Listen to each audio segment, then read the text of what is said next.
Item ಯಾವುದೇ ಇರಲಿ try ಮಾಡಿ ಆಚಿ ಚಿಕನ್ ಮಸಾಲಾ. ಈ ಭ್ರಷ್ಟಾಚಾರ ಅನ್ನುವಂಥದ್ದು ವ್ಯಾಪಕವಾಗಿ ಹರಡಿದೆ ಮತ್ತು ಇದರ ಬೇರುಗಳು ತೀರಾ ಅಂದ್ರೆ ತೀರಾ ಅತಿರೇಕವಾಗಿರುವಂತಹ ಒಂದು ಪ್ರಕರಣಗಳು ಇಂಥವು. ಹಾಗಾಗಿ ಈ ಪ್ರಕರಣದಲ್ಲಿ ಲೋಕಾಯುಕ್ತರು ಇನ್ನೂ ಹೆಚ್ಚಿನ ಪ್ರಕರಣಗಳು ಹೊರಬರ್ಲಿಕ್ಕೆ ತುಂಬಾ ಇದೆ. ಅವರಲ್ಲಿ ಹಲವಾರು ದೂರುಗಳಿದೆ ಮೇಡಮ್, ಬೇರೆ ಬೇರೆ ಶಾಸಕರ ಬಗ್ಗೆ ಕೊಟ್ಟಿರುವಂತ ಹಲವಾರು ದೂರುಗಳಿದೆ. ನಾನು ಅದನ್ನ ಗಂಭೀರವಾಗಿ ಅದನ್ನ ಹೇಳ್ತೇನೆ. ಅಂತೆ ಶಾಸಕರ ವಿರುದ್ಧವಾಗಿ ಇವ್ರು ಯಾರು ಕೂಡ ಲೋಕಾಯುಕ್ತರ ಕ್ರಮ ತಗಂತ ಇಲ್ಲ. ಈ ರೀತಿ ಏನು ಇಂತ ಪ್ರಕರಣಗಳು ರೈಡ್ ಆಗಿರುವಂತ ಪ್ರಕರಣಗಳು ಮತ್ತೆ ಆಗ್ಬೇಕು. ಎಲ್ಲಾ ಶಾಸಕರಿಗೂ ಇದೊಂದು ಎಚ್ಚರಿಕೆ ಗಂಟೆ ಆಗ್ಬೇಕು, ಜನಪ್ರತಿನಿಧಿಗಳಿಗೆ. ಹಾಗಾಗಿ ಲೋಕಾಯುಕ್ತರು ಈ ಕೂಡ್ಲೆ ಹಲವಾರು ದೂರುಗಳಿರುವಂತ ಈ ಪ್ರಕರಣಗಳನ್ನ ಗಂಭೀರವಾಗಿ ಪರಾಮರ್ಶೆ ಮಾಡಿ ತನಿಖೆ ನಡೆಸಬೇಕು. ಈಗ ಬರೀ ರೈಡ್ ಆಗಿದೆ ಮೇಡಮ್, ಈ ಶಾಸಕರ ಡಿಸ್ಪ್ರಪೋಸಲ್ ಅಸೆಟ್ಸ್ ಅಕ್ರಮ ಆಸ್ತಿಗಳಿದೆಯಲ್ಲ ಮೇಡಮ್, ಅಕ್ರಮ ಆಸ್ತಿಗಳು ಒಬ್ಬೊಬ್ಬ ಶಾಸಕರದ್ದು ಹಲವಾರು ಕೋಟಿ, ನೂರಾರು ಕೋಟಿ ರೂಪಾಯಿ ಬೆಲೆ ಬಾಳುತ್ತೆ. ಚುನಾವಣೆಗೆ ಮತ್ತು ಆದಾಯ ಇಲಾಖೆಗೆ ಸಲ್ಲಿಸಿದಂತ ಆಸ್ತಿ ಇವರ ಮತ್ತೊಂದು ವರ್ಷಕ್ಕೆ ಸಲ್ಲಿಸುವಂತದ್ದು 20 ಪಟ್ಟು, 50 ಪಟ್ಟು, 100 ಪಟ್ಟು ಏರಿಕೆ ಆಗ್ತಾ ಇದೆ. ಇದನ್ನ ಇವ್ರು ಯಾರು ಗಂಭೀರವಾಗಿ ಪರಿಗಣಿಸ್ತಾ ಇಲ್ಲ. ಪ್ರತಿ ವರ್ಷ ಲೋಕಾಯುಕ್ತರು ಶಾಸಕರಿಂದ ಆಸ್ತಿ ಇವರ ಸಬ್ಮಿಟ್ ಮಾಡಿಸ್ಕೊಂತಾರೆ. ಸಲ್ಲಿಕೆ ಮಾಡಿದ ನಂತರ ಅದ್ರ ಹೇಗೆ ಏರಿಕೆ ಆಯ್ತು ಅನ್ನುವಂಥದ್ದು ಒಂದು ನೋಟಿಸ್ ಕೊಟ್ಟು ವಿವರಣೆ ಕೇಳ್ತಾ ಇಲ್ಲ ಮೇಡಮ್. ಇದು ಬಹಳ ಒಂದು ದುರ್ದೈವದ ಸಂಗತಿ. ಹಾಗಾಗಿ ಈಗ ಸನ್ಮಾನ್ಯ ಲೋಕಾಯುಕ್ತ ಪೊಲೀಸ್ನವರು ಸನ್ಮಾನ್ಯ ಶಾಸಕರಾದಂತಹ ಚಂದ್ರು ಲಮಾಣಿ ಅವರನ್ನ ಏನ್ ದಸ್ತಗಿರಿ ಮಾಡಿದ್ದಾರೆ, ಇಂಥ ಪ್ರಕರಣ ಇಡೀ ಸಮಾಜ ಮತ್ತು ನಾಗರಿಕವಾಗಿ ಬಹಳ ನಾಚಿಕೆಗೇಡಿನ ಸಂಗತಿ ಅಂತ ಹೇಳಿ ನಾನು ಈ ಸಂದರ್ಭದಲ್ಲಿ ಹೇಳ್ತೇನೆ ಮೇಡಮ್. ಓಕೆ ಬರ್ತೀನಿ ಸರ್ ನಾನು ನಿಮ್ಮ ಹತ್ರ. ಎಸ್, ಸೇಮ್ ಪ್ರಶ್ನೆಗೆ ನೀವು ಉತ್ತರ ಕೊಡೋಕೆ ಮುಂದಾಗಿದ್ರಿ. ನೀವು ಒಂದು ಪ್ರಶ್ನೆ ಹೇಳಿದ್ರಿ, ಇಲಾಖೆ ಈಗ ಬಿಜೆಪಿಯವರು ಪರ್ಟಿಕ್ಯುಲರ್ ಆಗಿ ಒಬ್ರು ಇಲ್ಲಿ ಇಲಾಖೆಗಳೇ ಅಂತ. ಒಂದ್ ನಿಮಿಷ, ಯಾರು ನೀವು ನೋಡಿದಿರಾ ಯಾವ್ದನ್ನ? ನೀವು ನಿಮಿಷ, ವಸತಿ ಇಲಾಖೆಯಲ್ಲಿ ಇಷ್ಟೊಂದು ಹಣ ತಿಂದಿದ್ರಲ್ರಿ ಅಂತ ಕೇಳಿಲ್ಲ, ತಿಂದಿದ್ದೀರಾ ಅನ್ನೋ ಆರೋಪ ಇದೆ. ಕೇಳಿಸ್ಕೊಳ್ಳಿ, ಸಚಿವರುಗಳ ಅವರು ಮನೆ ಕೊಡ್ತೀವಿ ಅಂತ ಕಾರಣವನ್ನ ಹೇಳ್ಕೊಂಡು 5 ಲಕ್ಷ 10 ಲಕ್ಷ ತಿಂದು ತೆಗಿದ್ದಾರೆ. ಆಡಿಯೋಗಳು ವೈರಲ್ ಆಯ್ತು. ಇವಕ್ಕೆಲ್ಲ ಏನಂತೀರಾ? ನೋಡಿ, ನೀವು ಈಗ ಯಾವ್ದೋ ಒಂದು ಗಾಳಿಯಲ್ಲಿ ಗುಂಡಾಡೋ ಕೆಲಸ ಮಾಡೋದ್ ಬೇಡ. ವಾಸ್ತವನ ರಾಜ್ಯದ ಜನತೆಗೆ ಹೇಳುವಂತ ಕೆಲಸ ಮಾಡೋಣ. ಯಾವ್ದನ್ನ ಎವಿಡೆನ್ಸ್ ಇದೆ ನಿಮ್ಮ ಹತ್ರ? ಎವಿಡೆನ್ಸ್ ಇದೆ, ಬನ್ನಿ. ಸದನದಲ್ಲೂ ಕೂಡ ಇದೇ ಚರ್ಚೆ ಮಾಡಿದ್ರೆ ಜೆಡಿಎಸ್ ಎವಿಡೆನ್ಸ್ ಇಲ್ಲದೆ ಸುಮ್ಮನೆ ಹೌದು. ನೀವು ಬಿಡಿ, ಕುಮಾರಸ್ವಾಮಿ ಅವ್ರ ಬಗ್ಗೆ ಜೆಡಿಎಸ್ ಬಗ್ಗೆ ಮಾತಾಡಬೇಡಿ. ಅದೇನೋ ಜೋಬಲ್ ಏನೋ ಪೆನ್ ಡ್ರೈವ್ ಇದೆ ಅಂತ ಹೇಳಿ ಹೇಳ್ಕೊಂಡು ಹೋಗ್ತಾರೆ, ಅದ್ರ ಬಗ್ಗೆ ಮಾತಾಡಬೇಡ. ಜೆಡಿಎಸ್ ಸ್ವಲ್ಪ ಸಿಂಪಲ್ ಇದೆ.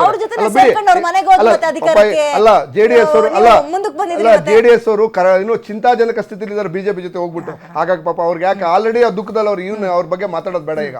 ಸೊ ಬಿಜೆಪಿ ಅವ್ರು ಹೇಳಿ ಯಾವಾಗ್ಲೂ ಆರೋಪ ಮಾಡೋದ್ರಲ್ಲ ಅವರು ನಿಸ್ಸೀಮರು. ಈ ಯಾರಾದ್ರು ಚಂದು ಲಮಾಣಿ ತರ ಹೋಗಿ ದುಡ್ಡು ಸಿಕ್ಕಾಕೊಂಡಿದ್ರ? ಅದೊಂದು ಬಾಕಿ ಅಂತಲ್ಲ, ಯಾವ್ದಾದ್ರು ಒಂದು ಡಿಪಾರ್ಟ್ಮೆಂಟ್ ಅಲ್ಲಿ ಕಳೆದ 2013ರಿಂದ ಇರ್ಬೋದು, ಈಗ 2023 ಬಂದಂತ ಸರ್ಕಾರದಲ್ಲಿ ಯಾವುದೇ ಒಂದು ಭ್ರಷ್ಟಾಚಾರವನ್ನ ನಮ್ಮ ಶಾಸಕರ ಮೇಲೆ ಅಥವಾ ನಮ್ಮ ಮಂತ್ರಿಗಳ ಮೇಲೆ ಒಂದು ಕಂಪ್ಲೇಂಟ್ ಬಂದಿದ್ಯಾ? ಕಂಪ್ಲೇಂಟ್ ಬಿಡಿ, ಬಿಜೆಪಿ ಮಾಡೋದೇ ಆರೋಪ ಮಾಡೋದಕ್ಕೆ ಯಾವ್ದಾದ್ರು ಒಂದು ಪ್ರೂವ್ ಆಗಿದ್ಯಾ?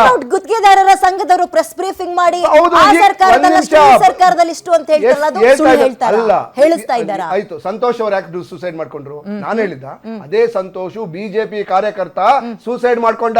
ಕೆ.ಸಿ. ಈಶ್ವರಪ್ಪನವರು ನನ್ನ ಹತ್ರ ದುಡ್ಡು ತಗೊಂಡಿದ್ದಾರೆ ಅಂತ ಹೇಳಿ. ಅದೇನೆ MTB ನಾಗರಾಜ್ ಅವರು 70 ಲಕ್ಷ ತಗೊಂಡಂತ ಅಮಾಯಕ ಸಾಯಲ್ವಾ ಅಂತ ಹೇಳಿದ್ರು. ಅದೇ ಅರವಿಂದ್ ಲಿಂಬಾವಳಿ ಅವರ ಶಿಷ್ಯ 2 ಕೋಟಿ ದುಡ್ಡನ್ನು ಕೊಟ್ಬಿಟ್ಟು ಹಾಳು ಮಾಡ್ಕೊಂಡ ಅಂತ ಹೇಳಿ ಮಾತಾಡಿದ್ದನ್ನ ನಾನಲ್ಲಿ ಹೇಳಿರೋದು. ಅವರವರ ಎವಿಡೆನ್ಸ್ ಇದೆ. ಕಾಂಗ್ರೆಸ್ ಸರ್ಕಾರದ ಅವಧಿಯಲ್ಲಿ ಒಂದು ಗೋಲ್ಡನ್ ಯುಗ, ಕರ್ನಾಟಕ ರಾಜ್ಯದಲ್ಲಿ ಒಂದು ಸುವರ್ಣ ಯುಗ ಅಂದ್ರೆ 2013ರಿಂದ 18, 23ರಿಂದ ಈಗ. ಈ ವಿಚಾರವನ್ನ ನೀವು ಸುವರ್ಣ ಯುಗ ಅಂತ ಹೇಳಿದ್ರೆ ಜನರು ನೆಮ್ಮದಿಯಿಂದಿದ್ದಾರೆ. ಓಕೆ, ಜನರಿಗೆ ಯಾವುದೇ ಏನು ಒಂದು ಬಿಜೆಪಿಯ ಭ್ರಷ್ಟಾಚಾರದಿಂದ ಕಂಗೆಟ್ಟಿದ್ದಂತ ಬಿಜೆಪಿ ಭ್ರಷ್ಟಾಚಾರ ಒಂದ್ ಕಡೆ, ಇನ್ನೊಂದ್ ಕಡೆ ಇದು ಏನು ಬೆಲೆ ಏರಿಕೆ, ಭ್ರಷ್ಟಾಚಾರಗಳನ್ನು ಹೊರಗೆ ತಂದ್ರಿ. ನೀವು 2019ರಲ್ಲಿ 1407 ಬಿಜೆಪಿ ಸರ್ಕಾರದ ಅಧಿಕಾರಕ್ಕೆ ಬರಬೇಕಾದ್ರೆ ಒಂದು ಗ್ಯಾರಂಟಿ, 5 ಗ್ಯಾರಂಟಿಗಳು, ಮತ್ತೊಂದು ಪೇ ಸಿಎಂ ಇವರು ಕಮಿಷನ್ ತಗೊಳ್ತಾ ಇದ್ದಾರೆ ಅಂತ ಆರೋಪ. ಎಷ್ಟು ನೀವು ಮಾಡಿದ್ದೇವೆ? 1007 ಒಂದು ಬಿಜೆಪಿ ಸರ್ಕಾರದ ಅವಧಿಯಲ್ಲಿ 1407ಕ್ಕೆ ಇದು ಭ್ರಷ್ಟಾಚಾರ ಪ್ರಕರಣಗಳು ರಿಜಿಸ್ಟರ್ ಆಗಿದ್ದಾವೆ. ಪ್ರತಿ ವರ್ಷ ಕೊರೋನಾ ಕೇಸ್, ಕೊರೋನಾದಲ್ಲಿ ಏನು SIT ರಚನೆ ಮಾಡಿದ್ದು ಇದು ಕೊಟ್ಟಿದ್ದಾರೆ ಅಂದ್ರೆ ಭ್ರಷ್ಟಾಚಾರ ಆಗಿದೆ ಅಂತ ಹೇಳಿ ಪುನಃ ರಿಪೋರ್ಟ್ ಕೊಟ್ಟಿದ್ದಾರೆ. ಅರೆಸ್ಟ್ ಆಗೋದು ಅಷ್ಟೇ ಬಾಕಿ. ಓಕೆ, ಸೊ ಬಿಜೆಪಿಯ ಯಾವ ಭ್ರಷ್ಟಾಚಾರ ಆಯ್ತು? ಹಾಗಾದ್ರೆ IPS ಆಫೀಸರ್ನ ಕರ್ನಾಟಕ ಇತಿಹಾಸದಲ್ಲಿ ಮೊದಲನೇ ಬಾರಿಗೆ IPS ಆಫೀಸರ್ ಜೈಲ್ಗೆ ಯಾಕೆ ಹೋದ್ರು? ಬಿಜೆಪಿ ಸರ್ಕಾರದ ಇದೇ PSI ಹಗರಣದಿಂದ ಯಡಿಯೂರಪ್ಪನವರು ಪೊಲೀಸರು ಮಾನಸಿಕ ಅಸ್ವಸ್ಥಂತರ ರೆಡ್ ಹ್ಯಾಂಡ್ ಸಿಗಾಕೊಂಡಾಗ ಒದ್ದಾಡ್ತಾ ಇದ್ದು ನೀವು ಆ ವಿಡಿಯೋ ನೋಡಿದ್ರಿ ಅಂತ ನಿಮ್ಮ ಅಧಿಕಾರದಲ್ಲೇ? ಯಾರು ಒಬ್ಬ officer. ಒಂದ್ ನಿಮಿಷ ನಾನು ಹೇಳ್ತೀನಿ, ಅದಕ್ಕೆ PSI ಬರ್ತೀನಿ. ಆಗಲ್ಲ, ಒಂದ್ ನಿಮಿಷ. ಒಂದು break No, no, no, no, no, no, ವಾಪಸ್ wait. ಇದನ್ನ ಕ್ಲಿಯರ್ ಮಾಡ್ಬೇಡ. ಒಂದು break ಅಲ್ಲ, ಅಲ್ಲ, ವಾಪಸ್ ಒಂದು ಬರ್ತೀನಿ. 10 seconds Yes, ಕೇಳಿಸ್ಕೊಳ್ಳಿ. ನೋಡಿ, ನಾವು ಅದು ಏನೋ PSI ಇದ್ನಲ್ಲ, ಅವನು ವೈಯಕ್ತಿಕವಾಗಿ ಲಂಚ ತಗೊಂಡಾಗ ಸರ್ಕಾರದ ಭಾಗವಾಗಲ್ಲ. PSI ಹಗರಣ ಸರ್ಕಾರ ಮಾಡಿದ್ದು, PSI ಹಗರಣ ಬಿಜೆಪಿ ಸರ್ಕಾರ ಮಾಡಿದ್ದು. ಆ ಬಿಜೆಪಿ ಸರ್ಕಾರದ ಭಾಗಿಯಾಗಿದ್ದಂತ IPS ಅಧಿಕಾರಿ ಜೈಲಿಗೆ ಹೋಗಿದ್ದು. ಮೊದಲನೇ ಬಾರಿಗೆ ಬಿಜೆಪಿ ಶಾಸಕರ ರಿಲೇಟಿವ್ಸ್ ಗಳು ರೆಕ್ರೂಟ್ ಮಾಡಿದ್ದಾರೆ ಅಂತ ಹೇಳಿ ಫಸ್ಟ್ ಟೈಮ್ ಒಬ್ಬ IPS ಆಫೀಸರ್ ಅನ್ನ ಜೈಲಿಗೆ ಕಟ್ಟಿದ್ದ ಕೀರ್ತಿ ಬಿಜೆಪಿಗೆ ಸೇರ್ಬೇಕು. ಮೊದಲನೇ ಬಾರಿ ಬಾನಿ ಯಡಿಯೂರಪ್ಪನವರು ವೈಟ್ ಅಲ್ಲಿ ಚೆಕ್ ಅಲ್ಲಿ ಯಾರನ್ನ ಲಂಚ ತಗೊಂಡ್ರು ಒಬ್ಬರೇನೆ. ನಿಮ್ಮೂರಿನಿಂದ ವಿಶ್ವ ಮಟ್ಟದವರೆಗೆ ರಾಜಕೀಯ, ಸಿನಿಮಾ, ಸ್ಪೋರ್ಟ್ಸ್ ಯಾವ ಸುದ್ದಿಯೂ ಮಿಸ್ ಆಗಲ್ಲ. ಬರೀ ಸುದ್ದಿ ಅಷ್ಟೇ ಅಲ್ಲ, ಜೊತೆಯಲ್ಲೇ ಇರುತ್ತೆ ವಿಶ್ಲೇಷಣೆ.